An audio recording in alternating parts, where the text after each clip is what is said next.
This is the Microsoft Cloud Show, episode 199. Today on the show, we're going to talk to Rimma Nehme about everything going on with CosmosDB, recorded live June the 6th, 2017. The Microsoft Cloud Show is sponsored by Valid.nl. Valid's motto is Stay Ahead. Its mission is to enable its customers to excel in their business through the innovative use of IT.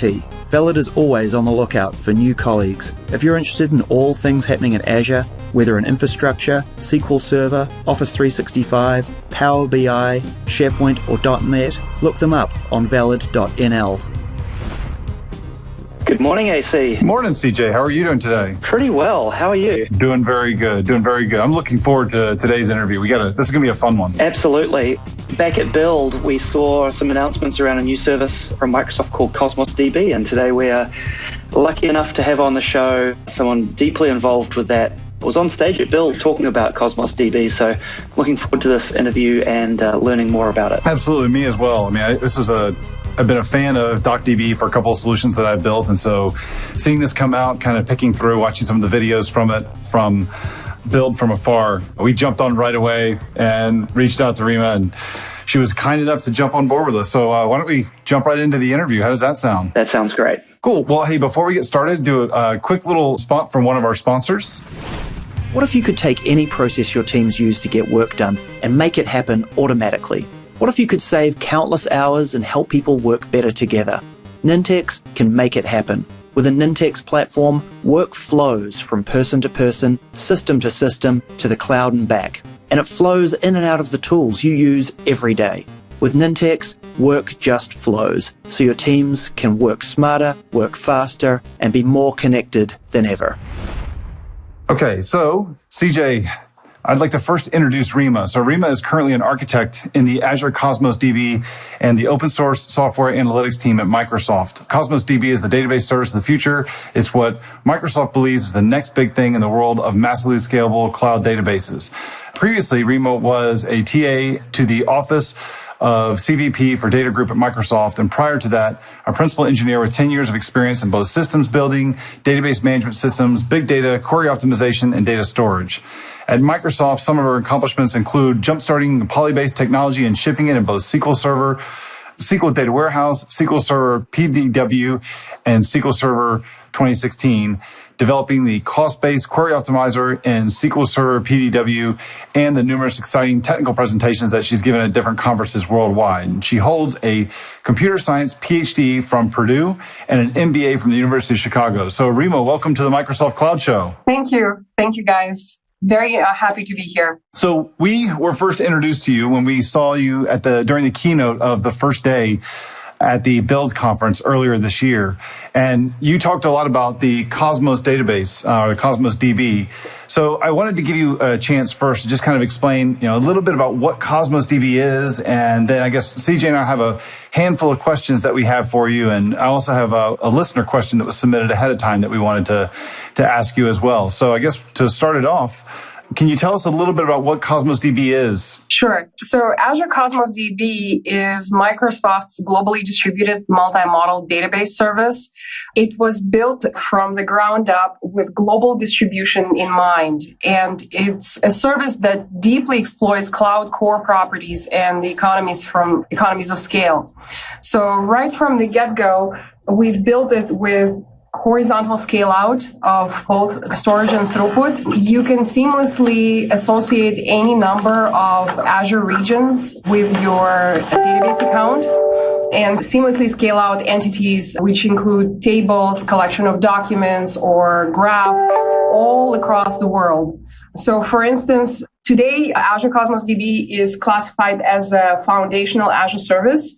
So it's available in all Azure regions by default, including sovereign and government clouds. So as Azure is adding more and more regions, CosmosDB will automatically be there. We support transparent and automatic multi-region replication, as I already mentioned. We support associating any number of regions with your database account. So if, for instance, you're building an app and today your application starts out very small and you are just serving users in North America, but tomorrow your app goes viral, for instance, in Asia or in Europe, all you have to do is just come to a map and pick the regions that you want to associate with your database account and click Save. So with a single click of a button, the data gets seamlessly replicated into those regions and the users get served the local data. And at all of this time, your application continues to be highly available. You don't need to make any changes to it because of the multi-homing capability that the service enables. The service is also designed for high availability. You can associate priorities with the regions and actually simulate regional disasters via the APIs to test how your application will respond. The service also allows you to test the end-to-end availability of the entire app beyond just the database stack. And one of the sort of core differentiating things about Azure CosmosDB is the fact that the service is giving you comprehensive set of SLAs. So we've looked at, the entire industry, and, most of the cloud services today give you the SLA for high availability. And we actually looked at all of the dimensions that application developers really, really care about when they build the applications. And in that respect, CosmosDB is the first service in any public cloud that gives you SLAs for latency, throughput, consistency, and availability, all in the 99th percentile. So this is, kind of like the core of CosmosDB. And then on top of that, we decided basically, if we are building the service for modern applications, we shouldn't have any dogmas or religions about the data models or the APIs. So by that virtue, CosmosDB is both multi-model and multi-API service, meeting developers wherever they are. So if your application needs key value store, CosmosDB provides it to you. If you want to build against a graph database, we will enable it for you. And then you pick any API that you feel comfortable with, or it's your choice, your preference, and you can basically build your application against that API that CosmosDB supports without huge learning curve. So today we support SQL, MongoDB API, and at Build we've announced public preview of Table API and Gremlin API for Graph. One of the things that you mentioned when you were just explaining CosmosDB is you mentioned a little bit of stuff about DocumentDB as well. And I know that one of the things I've read about CosmosDB is that it was either founded, I guess I get you to kind of clarify this a bit for us, where it was either founded on DocumentDB or DocumentDB was almost like CosmosDB was the ultimate goal of where Microsoft was trying to get, and DocumentDB was really just an interim kind of release. Is that an accurate representation? Yeah, so CosmosDB started in 2010 when Dharma Shukla, who is the founder of the service, basically, the team came across basically the set of challenges that the first-party customers inside Microsoft were facing. For instance, if you take Bing, Office 365, Xbox, these were the customers who were building consumer applications at internet scale. And at the time, they were facing a number of challenges, everything from scalability, global distribution, and ultimately also the COGS, running it in a very cost-effective manner. So that's how the service was born in 2010 as a Project Florence, starting out with Dharma, and then very quickly the team of very, very passionate developers and engineers was born around this set of goals, or I guess a mission, to build a database backend for the type of applications that are running at planet scale and make it very cost effective, take advantage of all of the cloud core properties, such as elasticity, scalability, economies of scale, and again, optimal utilization of resources, really fine multi-tenancy requirements, and resource governance from the get-go, and build so on a bunch of commodity hardware. So from that point, the service was born in 2010. And then around 2014, we've exposed a subset of capabilities internally. And then in 2015, we've exposed those set of capabilities in the form of Azure DocumentDB.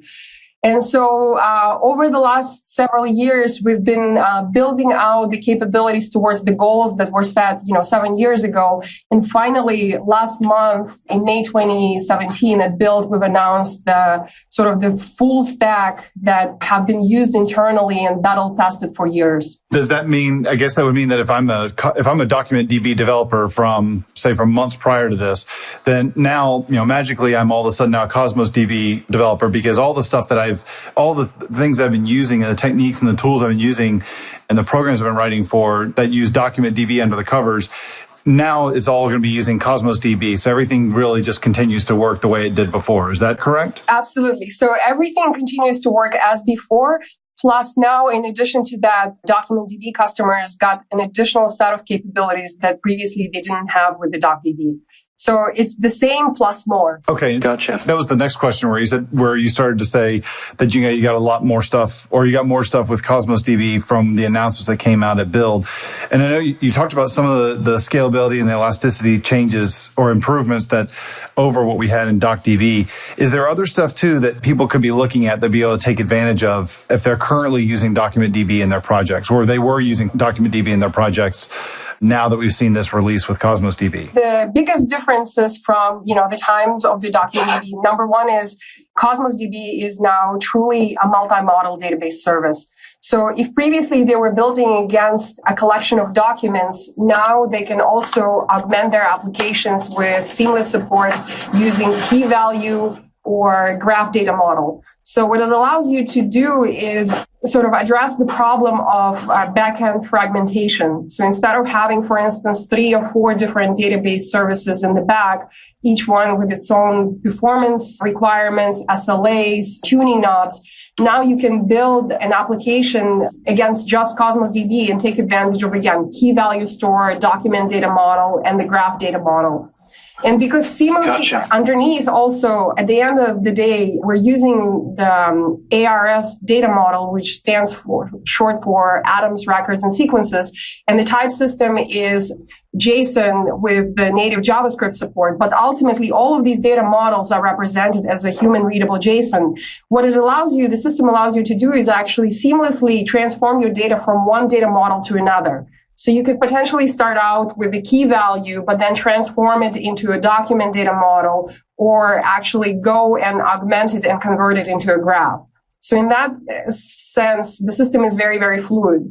Another thing is also by virtue of lighting up various APIs, again, you can go and onboard existing applications that are built against, for instance, either MongoDB or Table API or Gremlin API, and they will seamlessly work against the stack itself. The beautiful part here is that it's not just about the APIs themselves and being able to onboard your applications without making any changes. The beautiful part here is that the entire ecosystems that are built around those APIs seamlessly start working against CosmosDB stack. So if you find the tools that you like, or maybe there is an existing set of libraries or SDKs that are built, for instance, for either MongoDB or Gremlin API or a set of open source software clients that you prefer to use, they will work as is. So that's really the beauty of sort of network externalities and tapping into very rich open source software ecosystems. The other thing is also the comprehensive SLAs. So this is something that we've been working really, really hard on to harden the system, the stack, so that our developers don't have to worry about, waking up in the middle of the night and try to debug their backend or their performance issues. So the comprehensive SLAs that are financially backed with respect to low latency, we give you less than 10 millisecond reads, less than 15 millisecond index writes at the 99th percentile. Again, regardless of your data model, you get the same SLAs. The SLAs for the consistency models, so this is something I haven't mentioned yet, but this is one of the core differentiators of CosmosDB. And in DocumentDB, we had 4 consistency models. At Build, we've announced the 5th consistency model. And what it allows you to do is basically pick the right trade-off between the fundamental set of trade-offs that developers have to make, and they have to make very precise trade-offs today between, for instance, consistency and availability if a failure occurs, or a consistency in latency during steady states as your application is running, or a consistency in throughput, and this is important for total cost of ownership of your database. So instead of putting all of that burden on the developers or, sort of forcing them to choose between two extreme choices that most other database systems in the distributed settings force the developers to do, we sort of said, look, if you want strong consistency, you have it. If you want eventual consistency, you have it. But there is a rich set of intermediate consistency levels that were developed over the last 40 or 50 years in the distributed systems literature that we've basically distilled to a set of well-defined, very easy to use, very intuitive to the developers, a set of intermediate consistency levels, and expose them so that the developers can go and make the right trade-offs for their applications.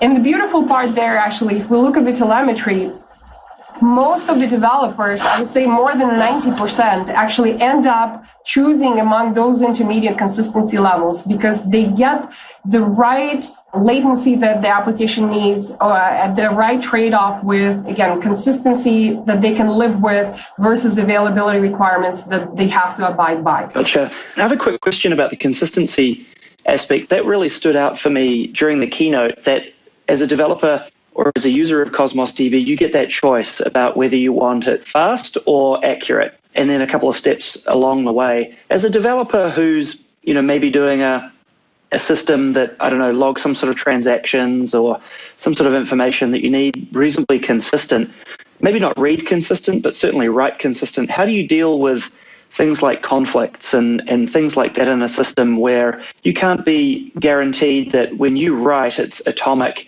that somebody hasn't written that same record or updated that record somewhere else in a different part of the world? As a developer, how do I deal with those kinds of situations in CosmosDB? Yeah, so in that regard, again, I think the best thing would be to understand, first of all, what are the requirements of your applications? For some applications like e-commerce, for instance, availability, believe it or not, comes much higher than the consistency. Because again, if you are a retailer or if you're in an e-commerce company and it's the time of Black Friday or Cyber Monday, if your site is unavailable for a few seconds, that could cost you anywhere from hundreds of thousands of dollars to millions of dollars. So understanding the requirements of your application and understanding where your users are and what are the fundamental trade-offs that you have to make, I think that's sort of the prerequisite number one. Number two is really understand what are the existing consistency levels, what are their semantics, and what do they have to offer. So again, if you are a globally distributed company and depending on, the time of the day, depending on where your users are, depending on the activity that you typically get, again, you might fine-tune your system in a different way than, for instance, if it's a small application running against a single region serving customers locally. So for instance, one of the very popular consistency models called session consistency model. And what it allows you to do is basically doing monotonic reads and writes. So you read your own writes in a consistent manner, and then you get basically the performance and you get the performance of the eventual consistency, but you get the consistency level of the strong consistency for your own writes and reads local to your region. And eventually, any updates that may be coming from other regions will become consistent. And so what we've noticed is actually many of the applications choose session consistency model because, again, the locality of data and locality of the interaction satisfies the requirements for many of the apps.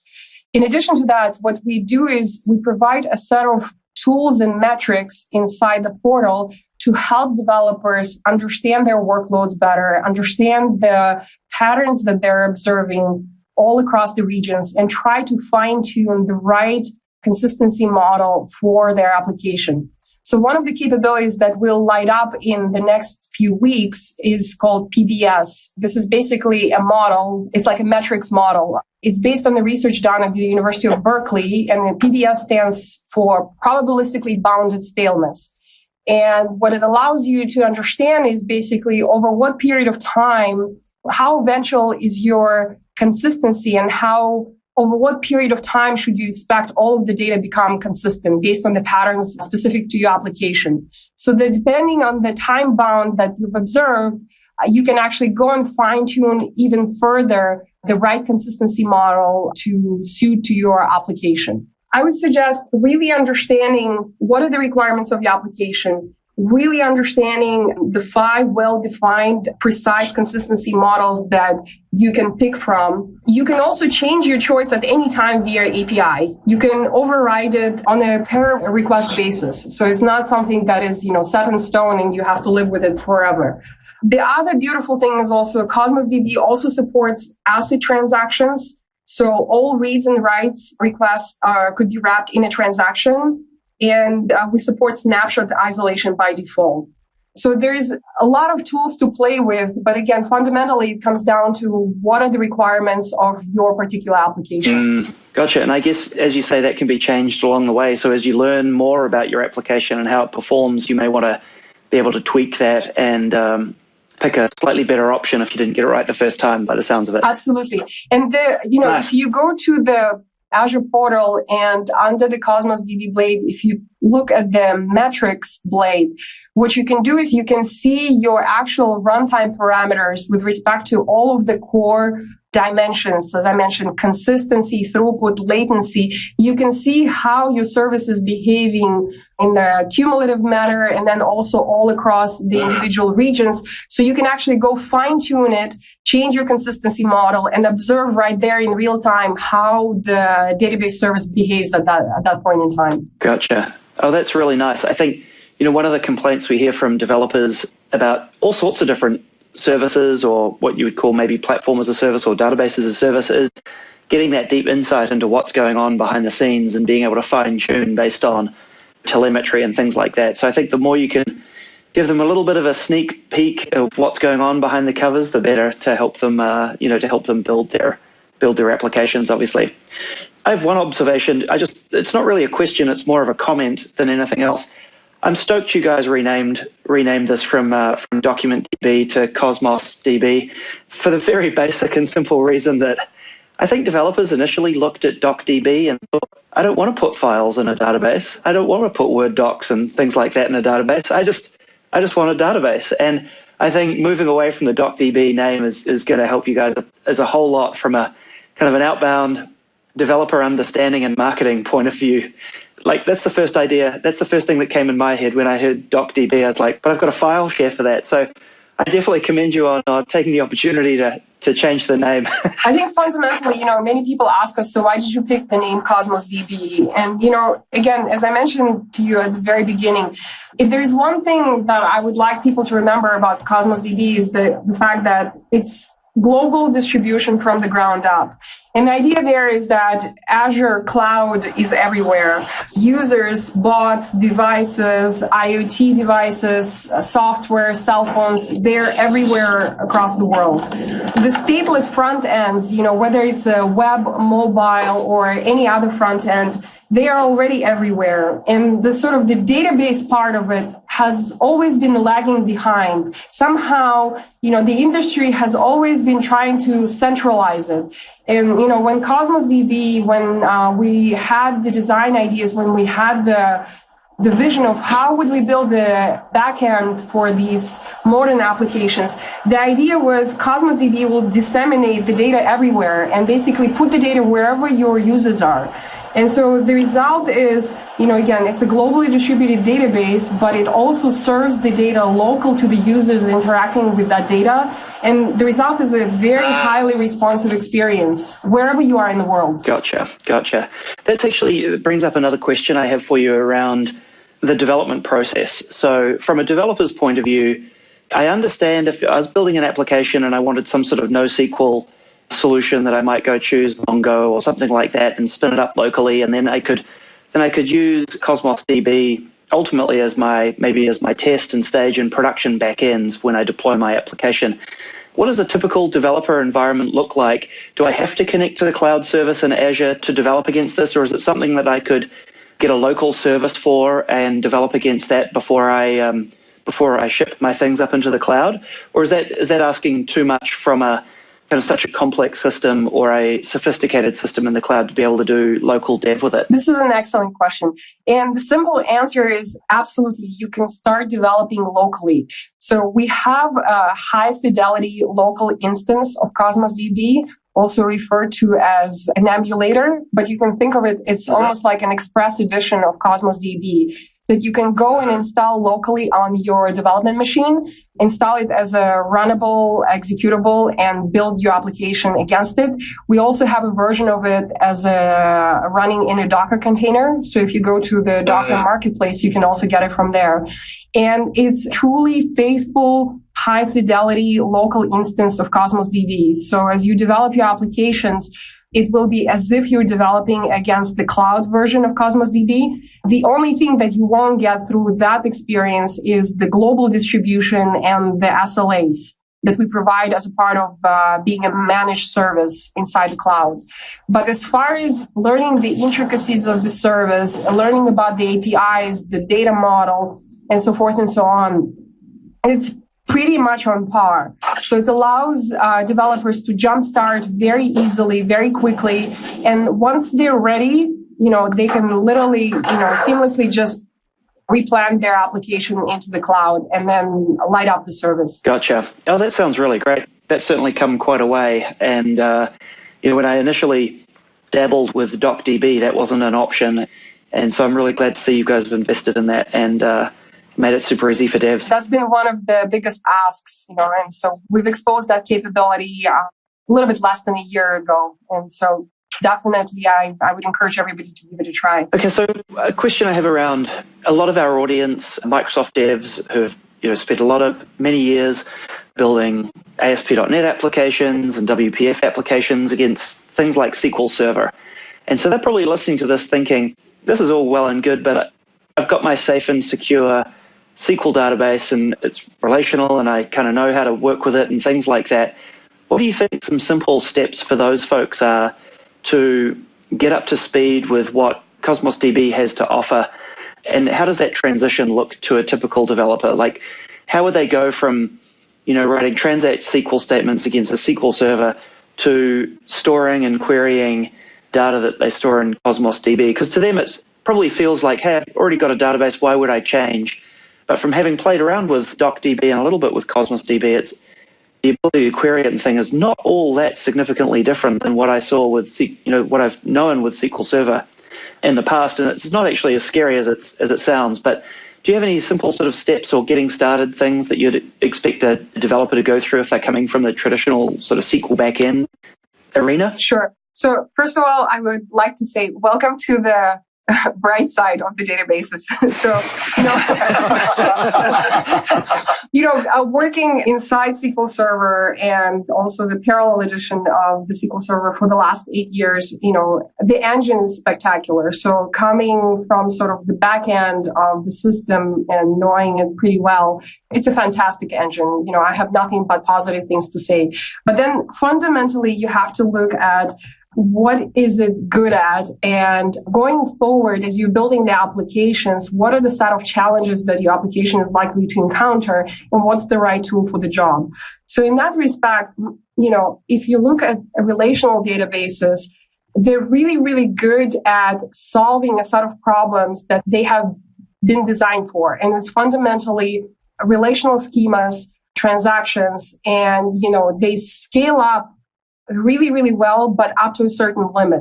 So fundamentally, relational databases are scale-up or vertically scalable databases. So you're limited by the set of hardware capabilities where your database engine lives.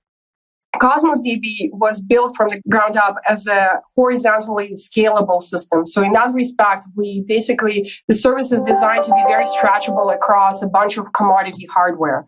So it gives you this very, very elastic capability of scaling out. And then when you no longer need those same capabilities with respect to compute and storage, you can very easily scale them down. So this is, sort of fundamental set of differences between, relational databases and the sort of NoSQL systems. When we talk about NoSQL systems, in fact, actually, this term is fading away. It's a fad with all respect. So fundamentally, what it depicts is, this elasticity, scale out capability, and then fundamentally also, how do you store the data? So for instance, in the relational world, you have to deal with schema management, index management in order for you to be able to store your data and then effectively query that data. Again, another fundamental difference of CosmosDB is that it's a completely schema agnostic engine. So this is, maybe one of the sort of maybe intimidating or kind of unknowns for people coming from the relational world. They say, wait a minute, how do I even think about it? Key insight here is that when you're dealing with a database that is running at global scale, schema and index management are very, very hard problems. They're very hard problems to solve, and they're very hard problems to deal with as a developer.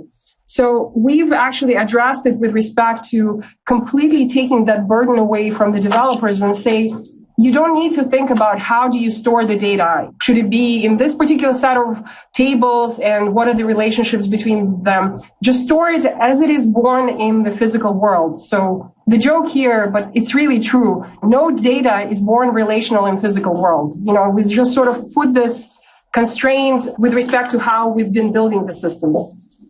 So the first thing is store the data as is. And you don't have to think about also indexing your data. So this is another fundamental difference between relational databases versus what CosmosDB provides. The data, all of the data, again, regardless of the data model, regardless of the geo distribution that you pick, all data gets automatically indexed. So in that respect, it's opt-out behavior rather than opt-in. And so in that respect, you don't need to think, what are the set of indices I have to create in order to optimize my workloads? So this is with respect to the back end. The database is fully schema agnostic and all of the data gets indexed by default. Now, with respect to the interaction with the service, we provide a SQL language that allows you to go and interact with your data as if you would interact it in any other relational database, be it SQL Server or MySQL or Postgres. So you will see the same set of familiar predicates: select, project, filtering, even joins. And so in that respect, jump starting and using your existing skills with respect to interacting with the data using declarative language like SQL is already there. And something that we are working on, going forward is actually bringing in a truly ANSI compliant SQL front end on top of CosmosDB and the, native support for relational data models as well. So it's still not there, but again, the engine and the stack is very, very flexible. So taking that core of the engine that is very scalable, geo-distributed, and planting another data model on top of it, it's something very, very doable. So it's not a big leap of faith to imagine that this is something that will light up in the near future. But as a very concrete example, I would suggest anybody who's coming from a relational world, come to Azure CosmosDB. Just you can start with a few quick starts that are a part of the portal itself, part of the, quick starts with the Azure CosmosDB. And then you can start querying that data using familiar SQL language and just give it a try. Get your hands dirty a little bit and experience it yourself. And then, don't be afraid to try to venture out into other capabilities that the service provides, because that's when it really, really, truly shines, giving you a lot of flexibility, giving you a lot of power in terms of what you want to do with the data, how you want to query, what type of insights you want to obtain out of it. So, yeah. That would be my recommendation. Gotcha. Cool. Nice. That's very helpful. Yeah, that's a question you see come up quite a bit too. I know that I was in that same boat as well, just I guess a few years ago when these NoSQL databases started to become more and more the rage. But that was a really good way to look at it. I like that. I asked some people, some of our listeners, prior to this interview, I asked them if they had any questions for you. And we did have one come in from London from a gentleman by the name of Johan Olin. I hope I got that right, at least. And his question was generally around some feature requests that have kind of been around for a little while around DocumentDB. And he's curious about what the status of them is, because they seem to be fairly popular on user voice. One of them is around partial updates of documents, which are more specific to very large documents and just doing partial updates instead of updating the entire document. And the other one is around group by support for aggregate functions. And I was wondering if you had any insight into either one of those or those things that Microsoft is looking at somewhere down the line, or I guess if we could be lucky enough, if there's anything you had to announce today. I'm just joking with that, but do you have anything that you could actually say around those two feature requests that people have had? Yeah, so both of them, they're very, very high on our radar. Definitely the group by support, this is something that will light up in the near future. Unfortunately, I won't be able to give you the date today. So no announcements, unfortunately, but please feel free to ping me at any point in time. These things are always fluid, and the team is working really, really hard to make sure that we address all of the asks that are out there that our customers and partners and developers are putting online. And also partial updates of the documents is also very, very high on our radar as well.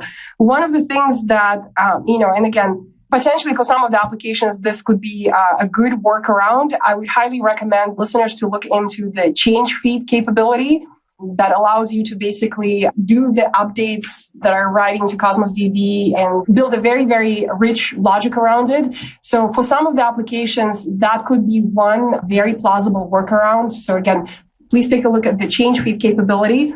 In many cases, it allows also application developers to build Lambda-like architectures with CosmosDB in the front and center. And keep giving us feedback. This is something, it's a living service. At any point in time, it's just a snapshot in this journey. And this is something that we continuously take the voice of the customer and do our very, very best to light up these capabilities as quickly as possible.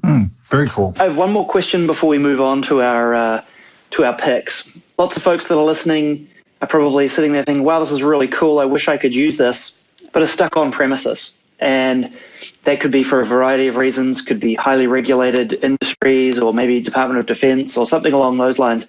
We don't have to go into a super depth on this, but I was just wondering, have you guys got plans for doing anything on-prem with this, maybe around Azure Stack or something along those lines? Yeah, so the on-prem story is exactly as you just mentioned. It's very important to a lot of our customers for a number of reasons.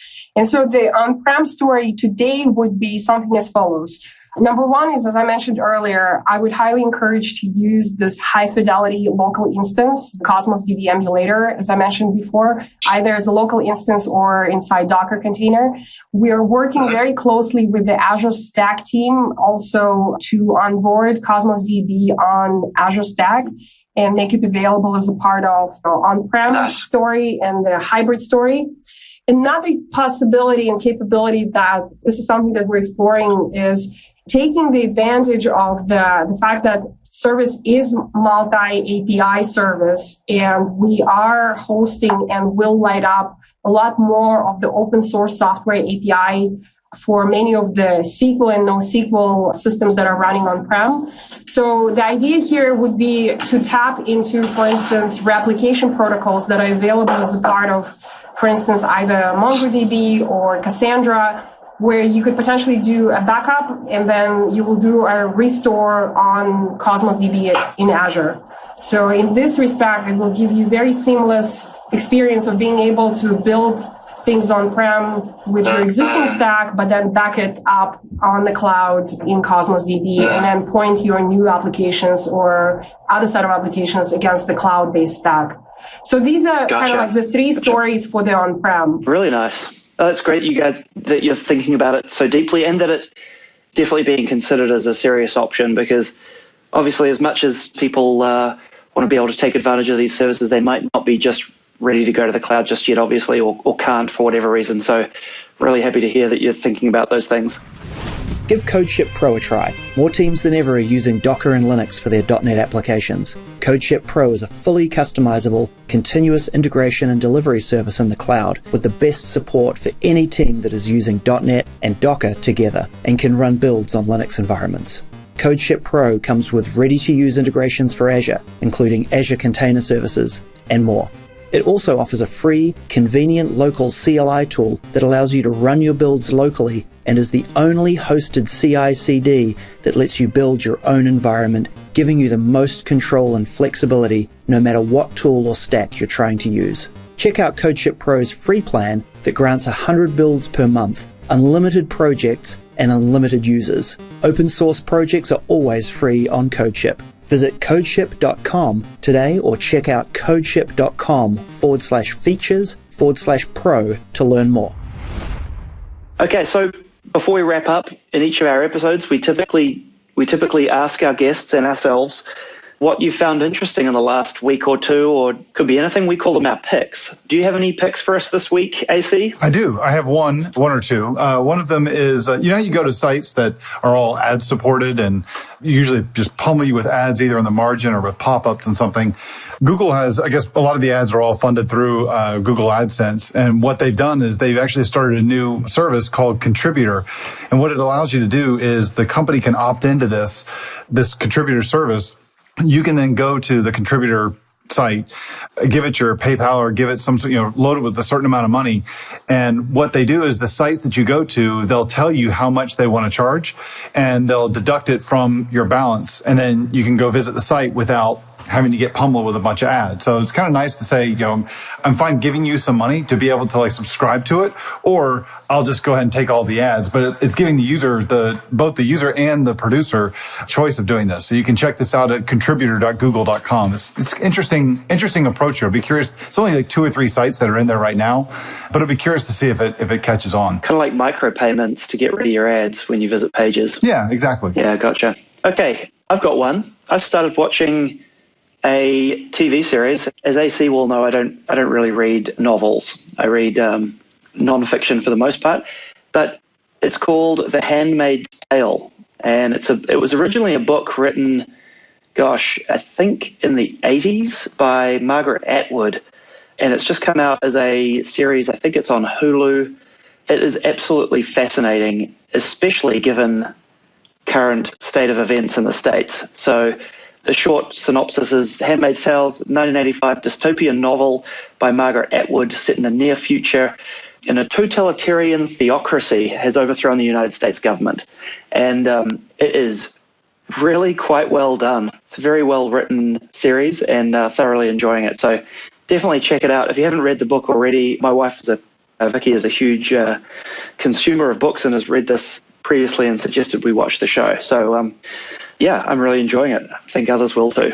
Okay, Rimma, this is your moment of truth. Do you have it? No pressure. So actually, with the build announcement and us doing a lot of grassrooting and really talking a lot about CosmosDB, it's almost like we're trying to start a movement. And somebody forwarded me this TED Talk from 2010 by Derek Sivers a week ago. Basically, how do you start a movement? And it's a 3-minute video, a very, very short one, about basically a shirtless guy who starts a movement at one of those, festivals. So if you watch it, it's really, it's a hilarious video, but there are a lot of very interesting insights there.